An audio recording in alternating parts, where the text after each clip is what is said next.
আপনি কি জানেন পৃথিবীর অন্যতম ফুটবলার ক্রিশ্চিয়ানো রোনাল্ডো জন্মেছিলেন 1985 সালের 5ই ফেব্রুয়ারি পর্তুগালের একটি ছোট্ট শহর মাদেরায়। ছোট থেকেই তার গতি আর ফুটবলের প্রতি দক্ষতা সবাইকে অবাক করত।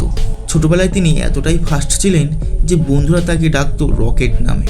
মাত্র 12 বছর বয়সে এক সামান্য মালির ছেলে এক অজানা স্বপ্নকে খুঁজতে চলে যান লিসবনে, শুধুই মনে ফুটবল হওয়ার স্বপ্ন নিয়ে।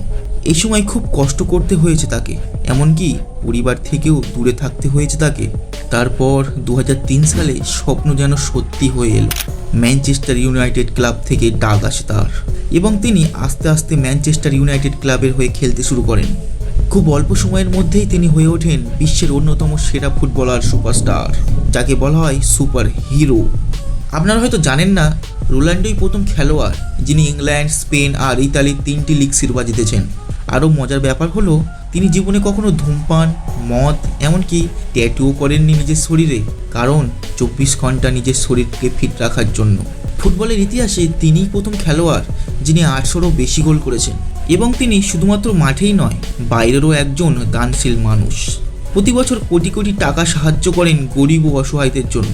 আজ রোনাল্ডোকে শুধুমাত্র ফুটবলার বলা যায় না, তিনি একটি ব্র্যান্ড যিনি কোটি কোটি মানুষের অনুপ্রেরণার প্রতিচ্ছবি। তো কেমন লাগলো এই গল্প শুনে কমেন্ট করে অবশ্যই জানাবেন, আর এরকমই আরও ইন্টারেস্টিং ভিডিও দেখার জন্য অবশ্যই সাবস্ক্রাইব করবেন।